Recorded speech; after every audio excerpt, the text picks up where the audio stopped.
was a question the American ambassador and his deputy needed to answer.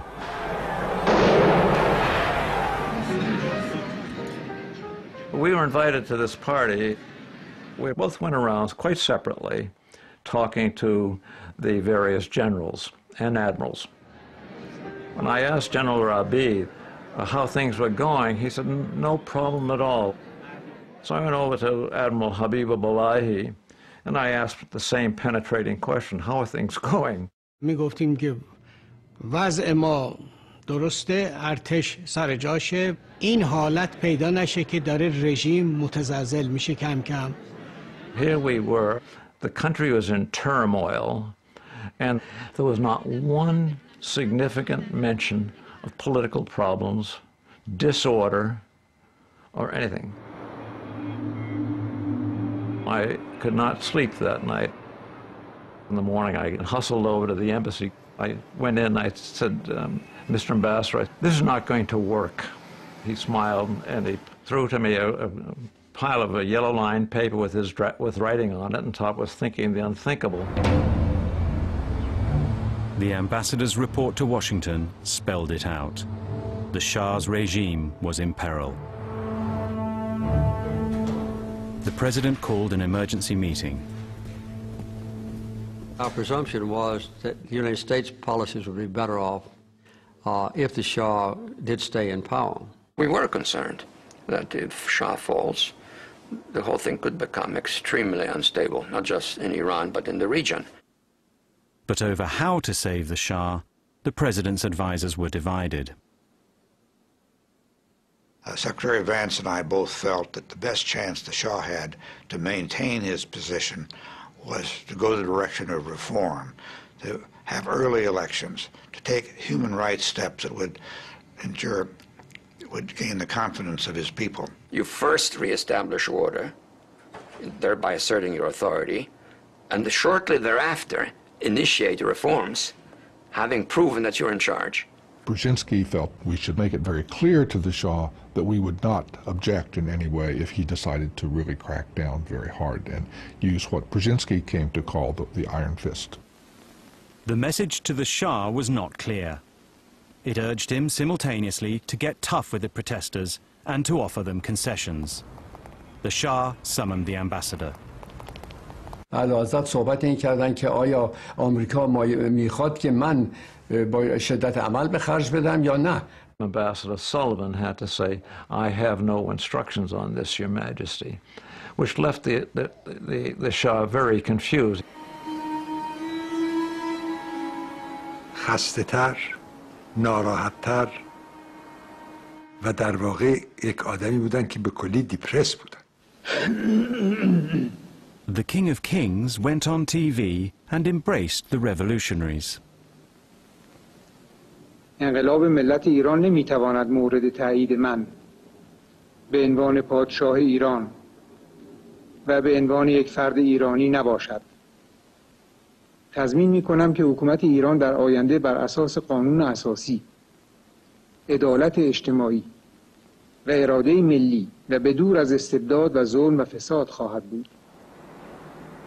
The Shah announced that he and his family would soon be taking an extended holiday. The Americans decided they had to act. Our intention was to make sure that the Shah's support was firm and to make sure that Iran didn't come apart. I said to the president that we ought to explore the question of what will be the behavior and the attitude of the Iranian military. President Carter turned to a general who had served in Iran. My instructions were to give United States assurances to the military of Iran that we would support them. His mission was to go out and see if the Iranian military had the stomach to attempt a coup and to suppress the revolution. The general had to get the military to defend the throne while the Shah was away. ایشون پرسیدن که آیا چه نقشه‌ای که ارتش بتونه اوضاع رو به دست بگیره چی دارین و اگر این نقشه چی میگه. You had to have plans. You know, the immediate thought of these generals and admirals was to do what you're talking about, that they take control. But when asked how, they were speechless. رژیم ما در اون موقع چنین اجازه ای رو نمیداد. چون خب ترس این بود که یه دفعه این فکر یه روزی در ارتش پیدا نشه که خودسرانه چنین اقدامی بکنه. In his haste, the American general had failed to pay the usual courtesy call on the Shah. من خیلی کمتر اوقات اعلیحضرت رو اینقدر عصبانی دیدم. خیلی معذرت میخوام اگر من این کلمه رو بگم، ولی خب اعلیحضرت فرمودن که این مرتیکه آمده به ایران و تمام همه جا رفته، با همه ملاقات کرده، رئیس قره‌باقی هم دیده، حالا قبل از اینکه بره آمده از من میخواد خداحافظی بکنه. He cautioned me, and only as a Shah could do, and you'd have to know him and see him looking at you through his glasses with his penetrating look, that I should not forget who the King of Kings was. I saw him only once when he accompanied the American ambassador to come and inquire about the date of my departure and even the hour of my departure. That's what I discussed with General Heiser. Before his holiday, the Shah appointed a new prime minister, a moderate and former opponent of his regime, Shapur Bakhtiar. I hope that we can settle all dispute and misunderstanding between the king and the nation. We hope. Soon after, the Shah and his wife left Iran.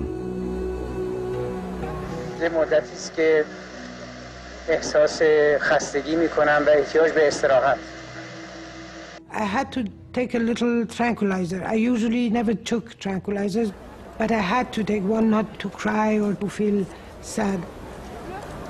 در همون موقعی که خداحافظی میکردن یک افسری یا سرهنگی بود، خودشو پرت کرد اول به پای اعلیحضرت و گفت اعلیحضرت نمیذاریم شما برید. اعلیحضرت گفت من برمیگردم. On that plane, I was looking back and thinking, is it the last time I'm seeing my land?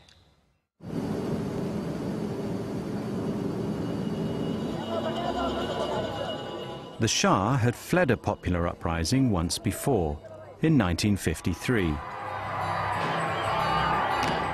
Then America and Britain had engineered a coup which put him back on the throne. Now Western leaders were at a summit in the Caribbean. This time they agreed the Shah was a lost cause, and their only hope for a pro-Western Iran was his new prime minister. President Carter asked President Giscard to help persuade Khomeini to keep away from Iran. Le président de la République me dit « J'ai reçu un message du président Carter qui me demande de le transmettre à Khomeini. » Je suis arrivé, j'ai retrouvé mon ayatollah. Je leur ai dit que c'est le souhait du président des États-Unis, que naturellement il fallait laisser un peu de temps pour que Shapur Bakhtiar puisse faire front aux difficultés de l'époque, et que par conséquent, il souhaitait que l'ayatollah diffère son retour en Iran. نماینده فرانسوی گفتش که آیت الله هم باید که از دولت بختیار پشتیبانی بکنه و اگر نه ارتش ممکنه کودتا بکنه.